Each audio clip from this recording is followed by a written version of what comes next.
Olá, bem-vindas e bem-vindos à nossa conversa de hoje. Vamos mergulhar assim bem fundo mesmo em alguns trechos de um trabalho que, nossa, marcou demais a filosofia do século XX. As Investigações Filosóficas de Ludwig Wittgenstein. Olá, é um prazer estar aqui para essa conversa. As investigações são de fato uma obra fundamental. Temos aqui partes do livro que vão desde detalhes da vida dele, sabe, até as ideias mais maduras, eu diria, sobre como a linguagem funciona, o que é significado e até o que a própria filosofia deveria ser. Exato. A nossa missão aqui é tentar desvendar um pouco essas ideias, que não são fáceis, né? Explorando o que esses textos que a gente tem aqui podem nos oferecer. Com certeza. É um desafio fascinante. E o Wittgenstein é uma figura, ele mesmo deu uma guinada enorme no próprio pensamento, né?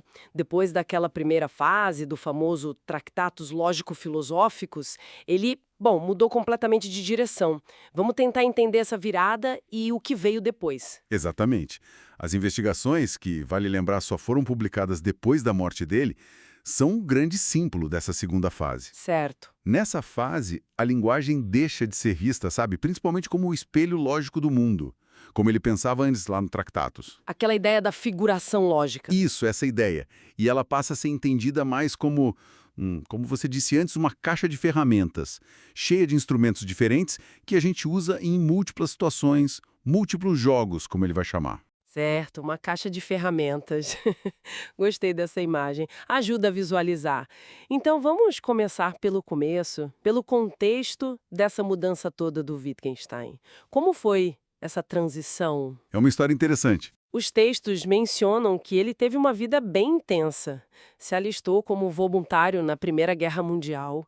E foi nesse período super tenso, ele foi até prisioneiro de guerra no final, que ele escreveu o primeiro livro importante, o Tractatus. Sim, uma experiência que deve ter sido marcante, né?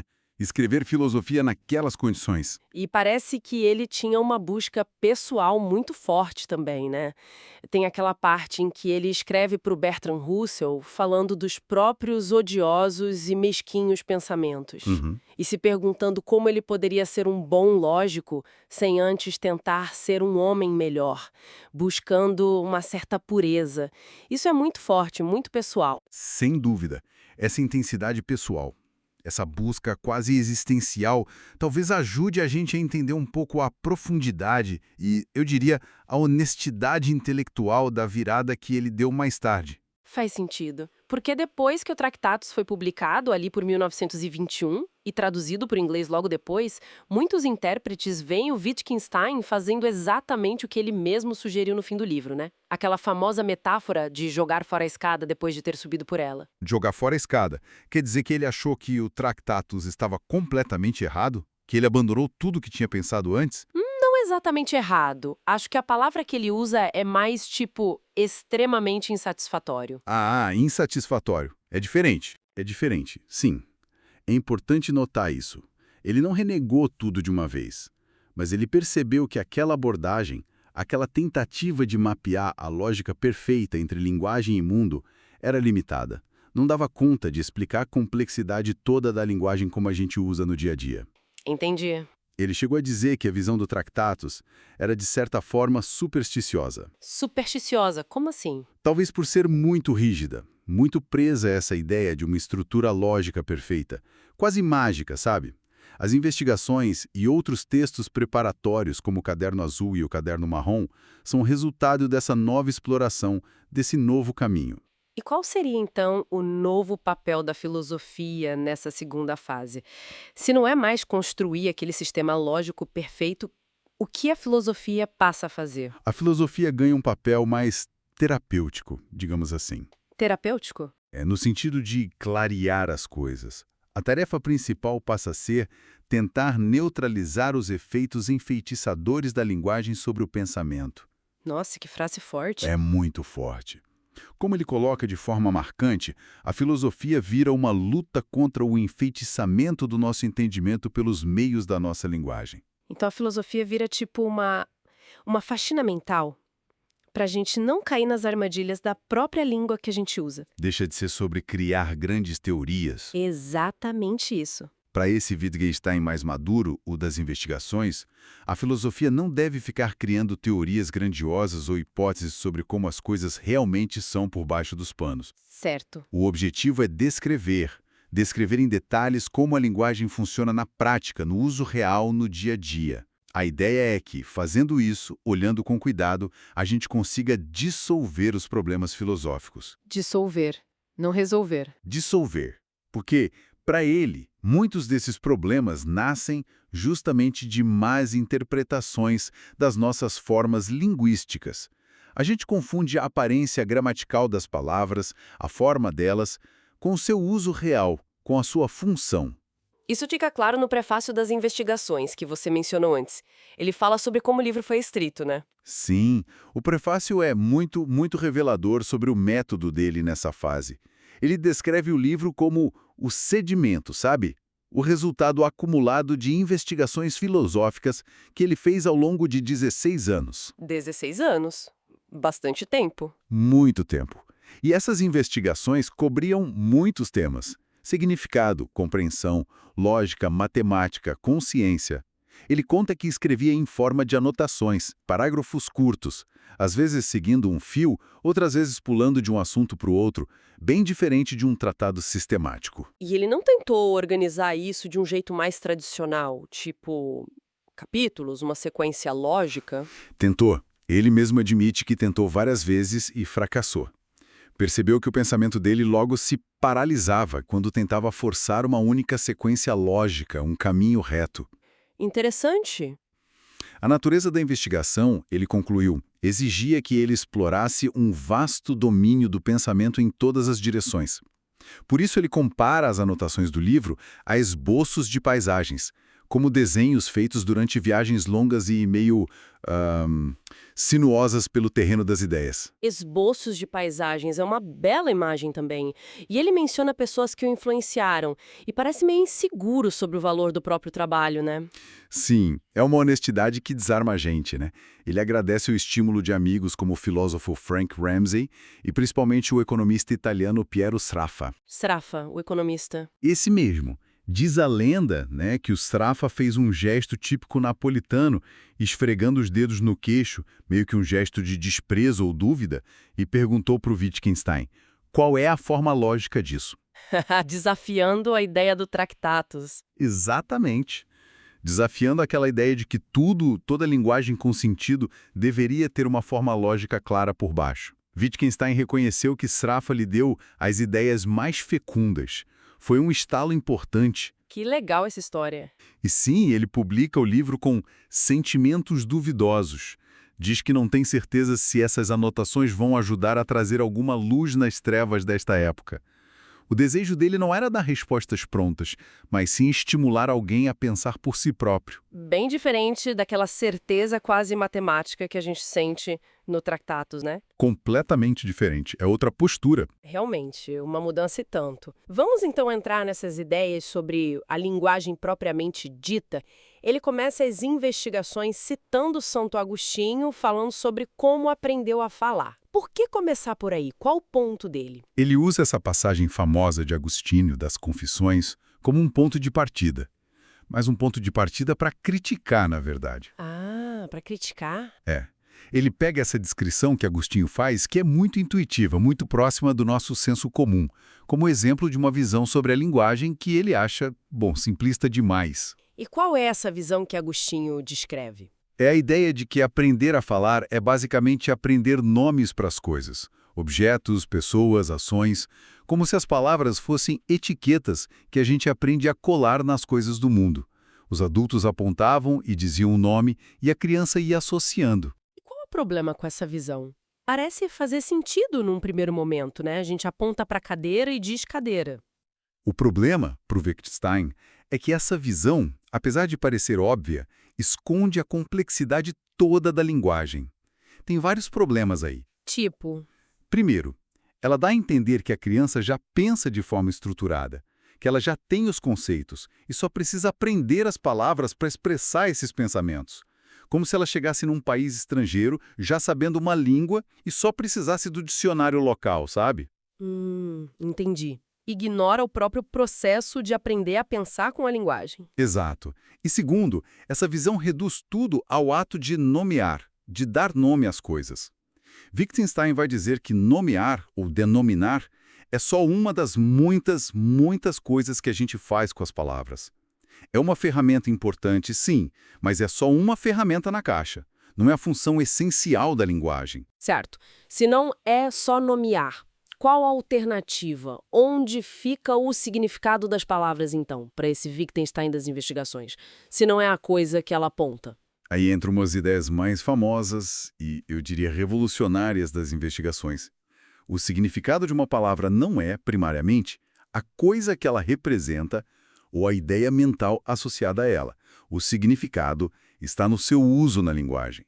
O uso, como assim? O significado é como a palavra funciona dentro de um contexto, dentro de uma atividade humana, o que a gente faz com ela. Ah, como naquele exemplo da lista de compras que você tinha mencionado antes. 5 maçãs vermelhas. Isso! Esse exemplo é ótimo porque é simples e direto. Quando o freguês entrega a lista para o verdureiro, ninguém fica perguntando qual a significação filosófica ou metafísica da palavra 5 em abstrato. Claro que não. O que importa é como a palavra 5 é usada naquela atividade específica de comprar maçãs. O verdureiro conta 1, 2, 3, 4, 5, pega 5 frutas que se encaixam no padrão vermelho e entrega para o freguês. O significado de 5 ali está totalmente ligado a essa prática, a essa ação. Entendi. O significado está na função que a palavra cumpre naquela situação? Exatamente. Por isso ele compara as palavras com ferramentas numa caixa. Um martelo, uma chave de fenda, um nível, uma fita métrica, uma cola. Todas são ferramentas, mas servem para coisas completamente diferentes, têm funções distintas. Certo. Ou ele compara com as alavancas e botões na cabine de um trem. Podem até parecer semelhantes por fora, mas cada uma tem uma função muito específica para operar a máquina. O mesmo acontece com as palavras. Elas podem parecer iguais, são todas palavras, mas seus usos, suas funções são imensamente variados. Linguagem, para falar dessas diferentes funções, desses diferentes usos. Perfeitamente. Ele introduz esse termo, jogo de linguagem, em alemão Sprachspiel, justamente para destacar essa variedade de usos e para poder analisar a linguagem de um jeito mais flexível. E ele usa esse termo de que jeito? Ele usa jogo de linguagem de duas maneiras principais, que são relacionadas. Primeiro, para se referir a sistemas de linguagem bem simples e autônomos, que ele muitas vezes inventa só para poder analisar melhor certos aspectos da comunicação. Tipo um modelo de laboratório. Isso, como um modelo reduzido. Aquele exemplo famoso dos construtores A e B, que só se comunicam com 4 palavras. Lajota, cubo, pilar, lá. É um jogo de linguagem primitivo que serve para mostrar como até mesmo dar ordens e agir a partir delas já é um uso da linguagem. Entendi. E a segunda maneira? A segunda maneira, que é mais ampla, é usar jogos de linguagem para se referir à enorme variedade de atividades que a gente realiza com a nossa linguagem complexa do dia a dia. Que tipo de atividades? São inúmeras. Ele lista algumas. Dar ordens e agir segundo ordens, descrever a aparência de um objeto, relatar um acontecimento, formar e testar uma hipótese, apresentar os resultados de um experimento, inventar uma história, representar teatro, cantar cantigas de roda, resolver um enigma, fazer uma piada, agradecer, cumprimentar, rezar. Nossa, é muita coisa. Tudo isso são jogos de linguagem. Sim. Tudo isso são diferentes maneiras de usar as palavras, diferentes jogos que jogamos com a linguagem. Cada um com suas próprias regras, ainda que implícitas, seus próprios objetivos, seu próprio contexto. E como ele descreve essa linguagem complexa do dia a dia, então, com todos esses jogos misturados? E ele usa outra metáfora ótima, que você mencionou antes. A linguagem como uma cidade antiga. Ah, sim. Não é um bairro planejado, sabe? Tudo retinho, lógico, construído de uma vez só. É mais como uma rede de vielas e praças, casas velhas e novas, e casas com acréscimos de diversas épocas, isso cercada por uma quantidade de novos bairros com ruas retas e casas uniformes. Que imagem vívida! Quer dizer que é uma mistura complexa, né? Com partes antigas, partes novas, umas mais organizadas, outras mais caóticas. Exatamente. É uma rede complexa de usos diferentes, que foram surgindo e se modificando ao longo do tempo, sem um plano central. Se é essa cidade antiga, essa bagunça organizada, isso quer dizer que não tem uma essência única da linguagem? Algo que seja comum a todos esses usos? A todos esses jogos? Aquela coisa que a filosofia tradicional sempre buscou? Precisamente. Essa é uma das conclusões mais radicais das investigações.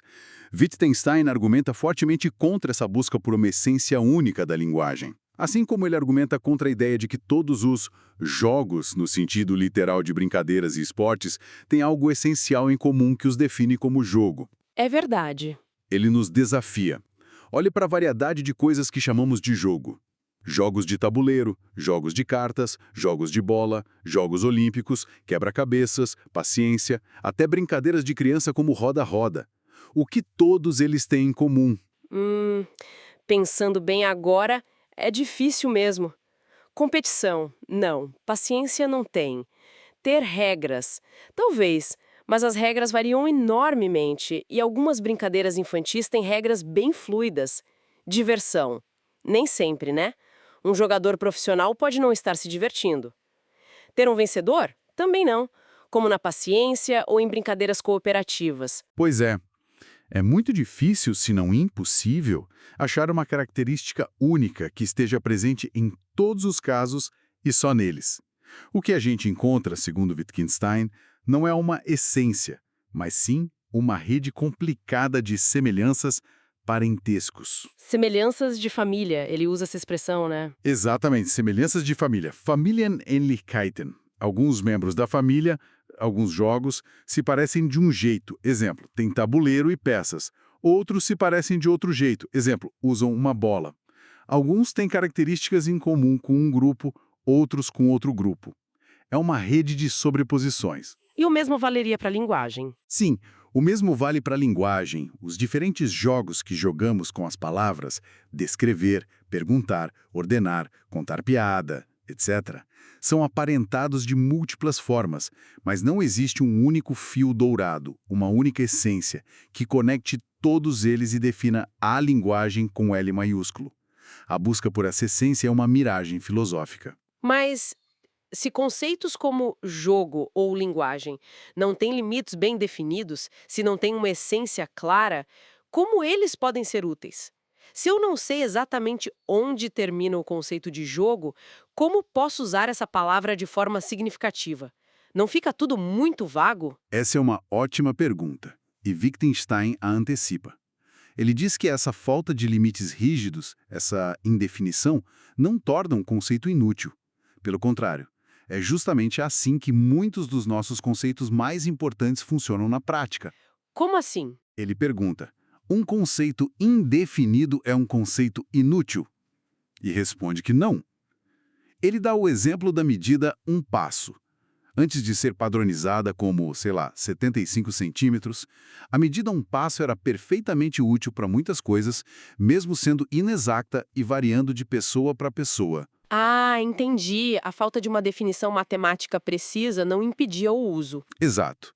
A gente pode, se precisar para um propósito específico, criar um limite artificial. Por exemplo, podemos definir o que conta como jogo para as regras de um campeonato de videogame. Mas o dia a dia, o conceito funciona perfeitamente bem sem essa definição precisa e fechada. E como a gente aprende e usa esses conceitos sem definição? Aprendemos vendo exemplos. Explicamos o que é um jogo dando exemplos. Isto é um jogo, e coisas semelhantes a isto também são jogos. A compreensão vem da familiaridade com essa rede de semelhanças, não de uma definição abstrata. Certo. E voltando àquela ideia mais básica de aprender palavras, a definição ostensiva, tipo apontar para algo e dizer o nome, isto é vermelho, ele também complica isso, né? Não é tão simples quanto parece. Sim, ele dedica uma atenção especial a isso, porque a definição ostensiva parece ser o protótipo daquela visão agostiniana de nomear as coisas.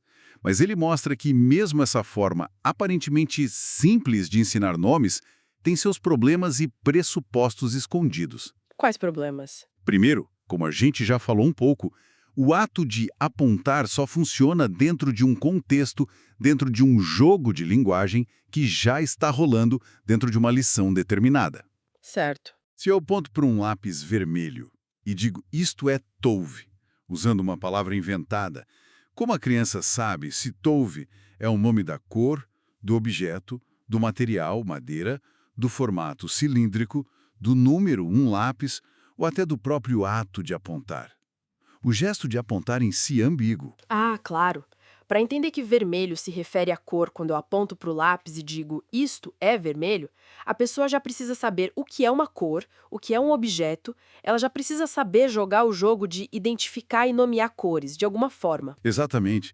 É preciso já dominar certas práticas, já estar inserido em certas formas de agir e categorizar o mundo, para que o apontar e dizer o nome faça sentido e cumpra sua função de ensinar. Faz todo sentido. Ele usa outro exemplo bom, o do xadrez. Se eu mostro a peça do rei e digo este é o rei, isso só ensina algo sobre a palavra rei, ou sobre aquela peça específica, para alguém que já sabe o que é xadrez, que existem peças com funções diferentes, que há regras. Para quem não sabe nada, é só um pedaço de madeira ou plástico com um formato esquisito. Entendi. Então, o ato de nomear não é uma mágica que cola a palavra na coisa de forma isolada. É uma ferramenta usada dentro de práticas, de jogos de linguagem que já precisam existir. Perfeitamente colocado. Isso me leva a outra questão, que parece ser central para ele. Se o significado está no uso e a gente aprende dentro desses jogos e contextos sociais, como a gente sabe se alguém realmente entendeu uma palavra ou está seguindo uma regra corretamente? A gente tende a achar que isso é algo que acontece lá dentro da cabeça da pessoa, né?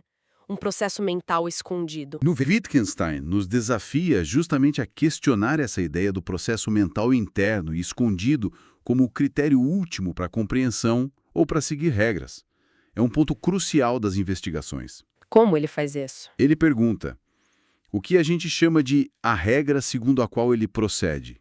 É a hipótese que nós, como observadores, formulamos para descrever o uso que ele faz da palavra ou da regra. É a regra que ele talvez pense ou consulte mentalmente antes de agir. É a regra que ele nos daria se a gente perguntasse. E se essas coisas não baterem? E se não acharmos nenhuma regra clara por trás do comportamento? Complica a coisa. Complica. Ele argumenta que a compreensão não pode ser simplesmente um estado mental secreto, um sentimento interno. Porque se fosse, como saberemos o que procurar para ter certeza? Como saber se duas pessoas têm o mesmo estado mental de compreensão? A gente não tem acesso direto à mente do outro. Certo. A gente só tem acesso ao comportamento, ao que a pessoa diz e faz. Exato. E é aí que ele foca. Os critérios para dizer que alguém compreendeu ou está seguindo uma regra são necessariamente critérios públicos, observáveis, ligados ao comportamento e ao contexto. Ele usa o exemplo da leitura para explorar isso de forma bem detalhada, certo? Como esse exemplo ajuda a gente a pensar sobre compreensão e regras? O exemplo da leitura é fantástico para isso. Ele pergunta: o que diferencia alguém que está lendo de verdade de alguém que decorou o texto e está só recitando de cor, ou de alguém que está só fingindo que lê, mas inventando as palavras? Boa pergunta. Do ponto de vista interno, as sensações, os pensamentos, o que a pessoa sente ou tem consciência enquanto faz isso, podem ser exatamente as mesmas em todos os casos.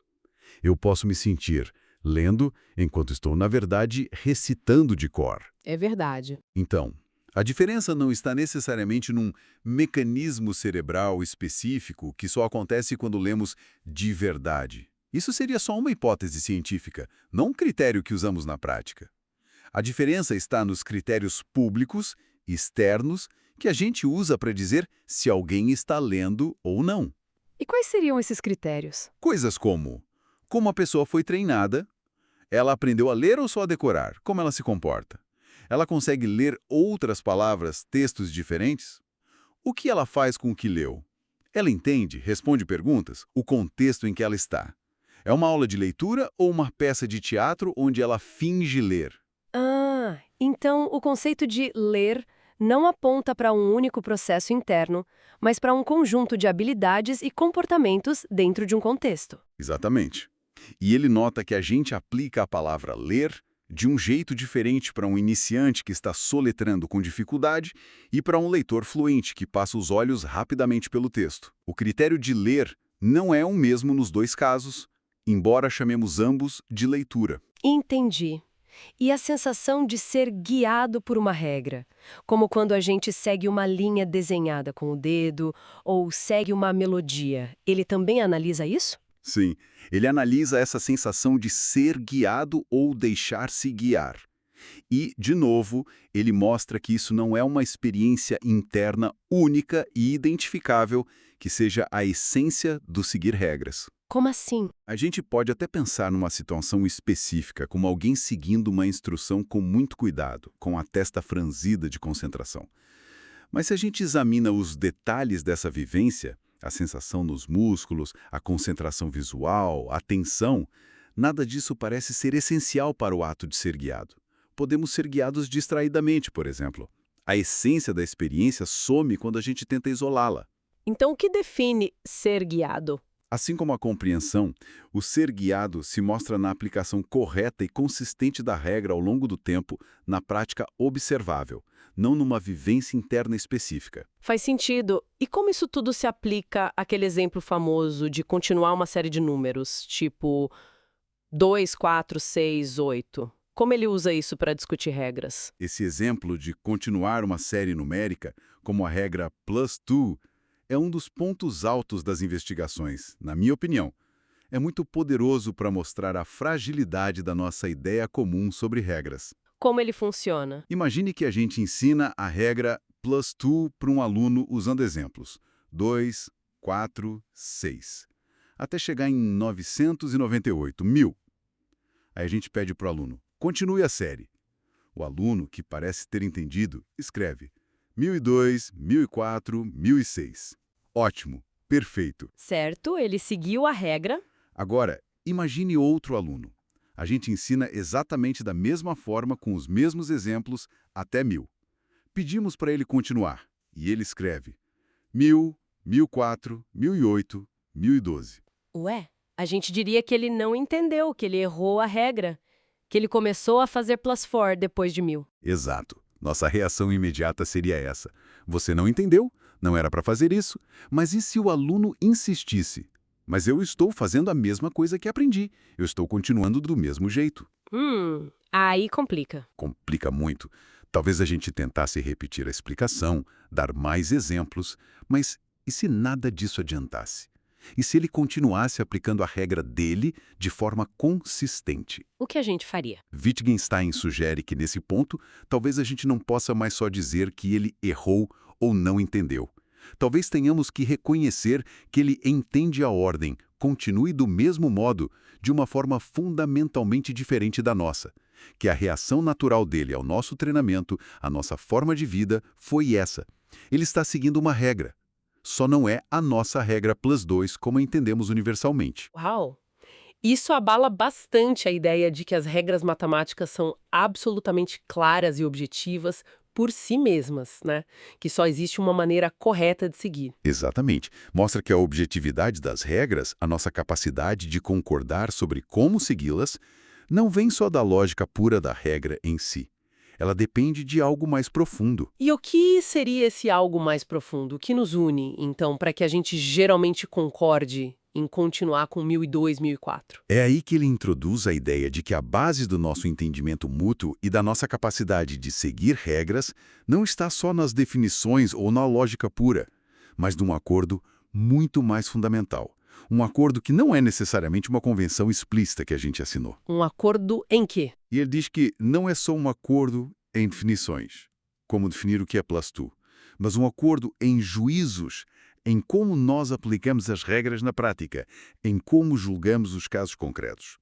E, mais fundo ainda, ele diz que esse acordo em juízos só é possível porque compartilhamos um acordo em formas de vida. Formas de vida? O que ele quer dizer com isso? Forma de vida, Lebensform, é um conceito-chave, embora um pouco enigmático. Parece-se referir ao conjunto de práticas, reações naturais, instintos compartilhados, instituições sociais e o próprio uso da linguagem que caracterizam a nossa vida como seres humanos numa determinada cultura. É o pano de fundo não questionado sobre o qual a linguagem e as regras operam. Então, o facto de concordarmos sobre resultados matemáticos, por exemplo, não é porque a matemática flutua no céu das ideias puras. Não primariamente. É porque seguir essas regras desse jeito, 1000, 1002, 1004, faz parte do nosso modo de agir comum, da nossa forma de vida compartilhada. É o alicerce sobre o qual nossa linguagem e nosso entendimento se apoiam. É simplesmente assim que nós, seres humanos que aprendemos matemática dessa forma, reagimos e agimos. Chega um ponto em que a justificação para a regra é simplesmente: é isto que fazemos. Nossa, isso é profundo. Muda a perspectiva sobre a objetividade. Isso me faz pensar naquela que talvez seja a ideia mais famosa e mais polêmica, eu acho, das investigações, o argumento contra a possibilidade de uma linguagem privada. O que ele queria dizer com isso exatamente? O que seria essa linguagem privada? A linguagem privada, do jeito que Wittgenstein a define para poder criticar, seria uma linguagem radicalmente subjetiva. Seria uma linguagem cujas palavras se referissem às sensações ou experiências internas imediatas e privadas de uma única pessoa. Coisas como dores, cores que só ela vê de um jeito particular, sentimentos muito específicos. Certo. E o ponto crucial é que essa referência seria estabelecida de um modo que seria logicamente impossível para qualquer outra pessoa saber o que essas palavras significam. A conexão palavra-sensação seria inacessível por princípio aos outros. Seria como ter um diário escrito num código secreto cuja chave só você tem, e mais, uma chave que nem você mesmo poderia ter certeza absoluta de estar usando consistentemente ao longo do tempo. Entendi a ideia. E por que ele achava que uma linguagem assim totalmente pessoal e intransferível é impossível ou talvez incoerente? Não faz sentido. Afinal, minhas dores, meus sentimentos, eles não parecem ser justamente privados. Só eu sinto minha dor de dente desse jeito. Esse é o ponto de partida da intuição que ele quer desmontar. O argumento dele é complexo, mas a ideia central é questionar como as palavras dessa suposta linguagem privada ganhariam significado. Como se estabeleceria a conexão, a regra de uso entre a palavra, vamos inventar uma tipo chururu, e a sensação interna e privada? Como seria essa conexão? Ele argumenta que nós aprendemos palavras que se referem a sensações como dor, não por um ato de batismo interno e privado. Ok, a partir de agora vou chamar essa sensação específica que estou tendo aqui dentro de dor. Isso não funcionaria, como veremos. Então, como aprendemos? Aprendemos num contexto social, público. Aprendemos a usar a palavra dor ou a ouvir e entender quando outros a usam em conexão com comportamentos e expressões públicas de dor. Chorar, gemer, fazer careta, dizer ai, apontar para o local que dói. Aprendemos também em situações específicas, cair, se machucar, ir ao médico. A palavra dor entra no jogo da linguagem ligada a essas circunstâncias e comportamentos observáveis. Ah, então a palavra não descreve uma coisa interna, mas substitui ou acompanha uma expressão externa. Em muitos casos, sim. Ele diz que a palavra dor pode, por exemplo, substituir o choro ou o gemido, ou pode se tornar parte de um comportamento mais complexo relacionado à dor, como pedir ajuda, tomar remédio.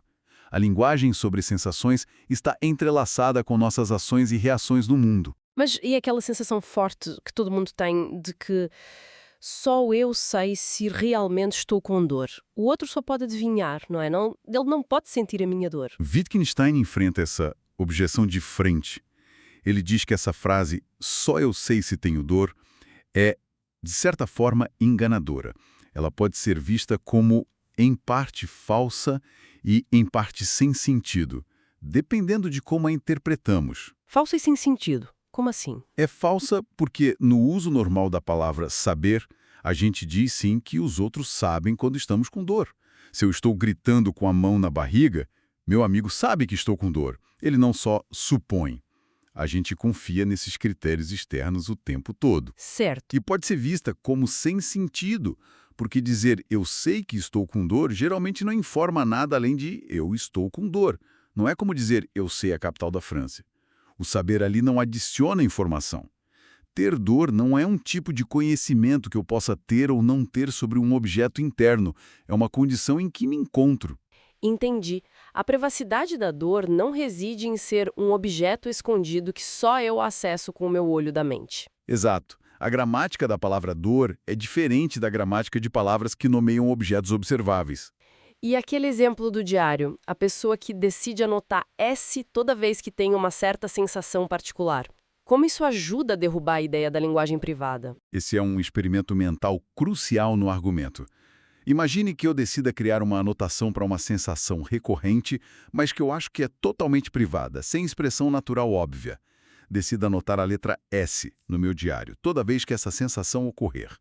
Ok. Como eu defino S para mim mesmo? Como eu estabeleço a regra de que S significa esta sensação e não outra? Não posso apontar para ela como aponto para uma mesa. Talvez eu tente me concentrar intensamente na sensação e criar uma associação mental com a letra S. Certo. Uma espécie de batismo interno. Isso.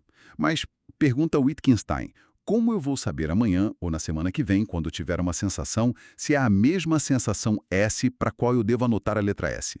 Qual o critério para checar se estou usando S corretamente, de acordo com a minha própria definição inicial? Não tem critério externo, né? Só minha memória da sensação original. Exato. E como eu posso confiar nessa memória? Como sei que não estou me enganando, que a sensação de hoje só parece igual à de ontem? Se o único critério for parece S para mim agora, então a noção de correto ou incorreto se dissolve. Correto vira só sinônimo de o que me parece correto no momento. E isso não é seguir uma regra. Não é. Seguir uma regra implica a possibilidade de errar, de aplicar a regra incorretamente. Precisa haver um padrão, um critério independente da minha impressão subjetiva momentânea, para que a distinção entre seguir a regra e achar que está seguindo faça sentido. É como tentar conferir a hora num relógio olhando para outro relógio idêntico que você mesmo ajustou. Não há checagem independente. Entendi o argumento. É sutil, mas poderoso. Então, se não dá para ter essa linguagem 100% privada, como a gente consegue falar sobre nossos sentimentos, dores, alegrias, pensamentos? A gente faz isso o tempo todo. E fazemos isso muito bem. Falamos sobre eles usando a linguagem que aprendemos publicamente, dentro dos jogos de linguagem da nossa comunidade, com critérios que todos podem, em princípio, observar e entender. Critérios como? Comportamento, expressões faciais, o contexto da situação, o que a pessoa diz sobre suas sensações, as circunstâncias que as causaram, as consequências, a gramática das palavras e sensação, como usamos dor, alegria, saudade, pensar, lembrar, não funciona como se estivéssemos nomeando objetos ou processos internos escondidos. Ela está intrinsecamente ligada ao mundo público, às nossas ações e interações. E se o significado dependesse mesmo de um objeto interno inacessível aos outros? Wittgenstein diz que, nesse caso, esse objeto interno se tornaria irrelevante para a linguagem. Seria como se cada um tivesse uma caixa com um besouro dentro, e ninguém pudesse olhar na caixa do outro. A palavra besouro poderia até ter um uso na comunicação, mas não se referiria à coisa dentro da caixa, que poderia ser diferente para cada um, ou até vazia, mas sim ao uso público da palavra. A coisa interna se cancelaria, seria um nada. Entendi. Mas com isso tudo, ele não estaria negando que existem pensamentos, sentimentos, consciência? Fica parecendo que ele está dizendo que somos só comportamento, que ele é um behaviorista radical, esvaziando o nosso mundo interior. Muita gente interpreta assim, né? Sim, essa é uma interpretação comum, mas ele mesmo se preocupa em afastar essa ideia. Ele diz explicitamente em alguns momentos: não estou negando a existência de processos mentais ou espirituais. O alvo dele não são os sentimentos ou pensamentos em si, mas sim a imagem filosófica e enganadora que muitas vezes criamos sobre eles. Qual imagem? A imagem de que são coisas ou processos acontecendo num palco interno, numa mente separada do corpo e do mundo público, que só o próprio sujeito pode observar diretamente. A imagem da linguagem privada é um exemplo dessa visão. A filosofia, para ele, não tem que inventar teorias sobre essa suposta entidade ou processo interno, oculto. O que ela tem que fazer então? Tem que descrever cuidadosamente como nós usamos as palavras sobre estados mentais, pensar, sentir, lembrar, pretender, no nosso dia a dia. O objetivo é desfazer as confusões conceituais que essa imagem do interior versus exterior causa. É um trabalho de clarificação gramatical, não de negação da experiência subjetiva. Ok, ficou mais claro agora. Mudando um pouco de assunto, mas ainda sobre como percebemos e falamos sobre o mundo, nos trechos finais da parte 1 das investigações, ele dedica bastante atenção a um fenômeno curioso, o ver como, ou a mudança de aspecto. O exemplo mais famoso é aquela figura ambígua que pode ser vista como um pato ou como um coelho. Sim, a experiência de notar um aspecto é um tema fascinante que ele explora em detalhes.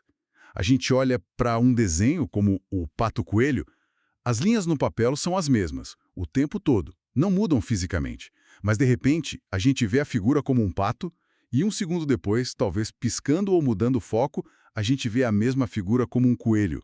É uma experiência bem comum, né? Com várias figuras ambíguas. Sim, e o interessante para Wittgenstein é que a percepção visual básica, as linhas, as formas geométricas, as cores, se houvesse, não mudou. O que mudou foi a nossa experiência do que vemos, a organização perceptual. Isso é diferente de simplesmente ver o desenho, as linhas, as cores? Ele argumenta que sim? Sim, ele argumenta que há uma diferença importante. O ver a figura como um pato, não pertence à percepção no mesmo sentido que ver as cores e as formas básicas. Parece ser algo que fica numa zona intermediária, entre a simples visão e o pensamento ou a interpretação. Como assim? Quando a gente exclama, olha, agora é um coelho, no momento em que o aspecto muda, essa exclamação é diferente de simplesmente dizer isto é um desenho de um coelho ao descrever a figura para alguém. A exclamação expressa a mudança de aspecto, a surpresa ou o reconhecimento dessa nova organização do que vemos. É um relato de uma experiência visual específica. Seria uma interpretação da figura, então. Eu interpreto as linhas como um pato, depois como um coelho. Ele toma cuidado para diferenciar o ver como de uma simples interpretação. Interpretar geralmente envolve formular uma hipótese que pode ser testada ou verificada. Exemplo, acho que aquela mancha escura na radiografia é X. Mas quando eu digo, estou vendo esta figura agora como um cubo, estou descrevendo uma experiência visual presente, não propondo uma hipótese sobre o que a figura representa. Entendi. É um relato de um estado visual. É um estado do ver, sim, mas um uso diferente da palavra ver. Não é só registrar dados dos sentidos passivamente. Há uma atividade de organização acontecendo. E ele conecta isso com a nossa capacidade de imaginar e com a vontade, né? Isso é uma observação interessante. Ele nota que podemos, até certo ponto, decidir ver um aspecto. Tente ver a figura agora como um pato. Ou decidir imaginar algo. Imagine um cavalo alado. A nossa vontade parece ter um papel aqui. Certo. Mas não faz sentido receber a ordem, veja esta folha como verde agora, se ela já é verde para mim. Ou sinta cócegas agora. A percepção básica das qualidades sensoriais não parece estar sobre o mesmo tipo de controle direto da vontade que a percepção de aspectos ou imaginação. Entendi a diferença. E por que esse fenômeno da mudança de aspecto é filosoficamente interessante para ele? Qual a importância disso tudo? Parece que a importância reside, em parte, na conexão que ele faz com outra experiência intrigante, a de vivenciar o significado de uma palavra. Vivenciar o significado? Como assim? Sabe quando a gente repete uma palavra muitas vezes, tipo mesa, mesa, mesa, e de repente ela parece perder o sentido, vira só um som estranho? Ou quando a gente sente que uma palavra é certa para uma situação, ou tem um tom específico? Ou aquelas pessoas que têm sinestesia e sentem que a vogal E é amarela? Ah, sim, conhece essas experiências. Wittgenstein sugere que a capacidade de ter essas experiências com o significado das palavras pode estar relacionada à capacidade de perceber aspectos. Ele pergunta, o que faltaria a alguém que fosse cego para aspectos? Que só visse as linhas do pato-coelho, mas nunca como pato, ou como coelho. O que faltaria? Talvez essa pessoa não pudesse ter essas experiências mais sutis com a linguagem. Talvez para ela as palavras fossem sempre só ferramentas neutras, sem essa camada de sentimento ou vivência do significado. A capacidade de ver aspectos parece ligada à nossa sensibilidade para as camadas mais finas, talvez mais estéticas ou afetivas, do significado e do uso da linguagem. Que interessante essa conexão. Falando em significado e vivência, ele também analisa o ato de querer dizer algo com as palavras. Aquilo que você mencionou como meinen em alemão, que pode ser traduzido como ter em mente, significar, intencionar. Qual a visão dele sobre isso? Sim. E aqui ele também vai na contramão da ideia mais comum, daquela que busca um processo mental específico. Ele argumenta que meinen, o ato de querer dizer algo específico com uma palavra ou frase no momento em que usamos, não é um processo mental particular, uma vivência específica que acontece junto com a fala ou pensamento. Não é. Mas quando eu digo, quero dizer aquele livro ali, parece que tem algo na minha mente apontando para ele. Pode até ter uma imagem mental, ou um foco de atenção, Mas Wittgenstein argumenta que nenhum processo mental isolado, por mais vívido que seja, poderia ter as consequências lógicas e práticas que o nosso querer dizer, o meinen, tem. Como assim consequências? Não entendi bem. Pense assim. O que você quis dizer com uma palavra ou frase numa determinada situação não é determinado apenas por uma sensação fugaz ou um pensamento que passou pela sua cabeça naquele exato instante da fala. É determinado por muito mais coisas. Tipo, Pelo lugar daquela palavra no sistema da linguagem, pelas regras do jogo de linguagem que vocês estão jogando, pelo contexto da conversa, pelo que foi dito antes, pelo que se espera que aconteça depois, pelos critérios públicos que usamos para determinar a intenção de alguém. então quando alguém me pergunta, quando você disse banco, você quis dizer aquele banco ali para sentar ou o banco onde a gente saca dinheiro? Exato. A sua resposta, eu quis dizer o banco de sentar, não depende de você ter tido uma imagem mental super nítida do banco de sentar no momento exato em que disse a palavra banco. Depende do contexto da conversa, estávamos falando de onde descansar, do que faria sentido naquela situação, das ações que se seguem à sua fala. O mining está ligado a todo esse contexto, não a um evento mental isolado. Entendi. O significado e a intenção estão no uso dentro do fluxo da vida, não num flash mental. E o pensamento em si?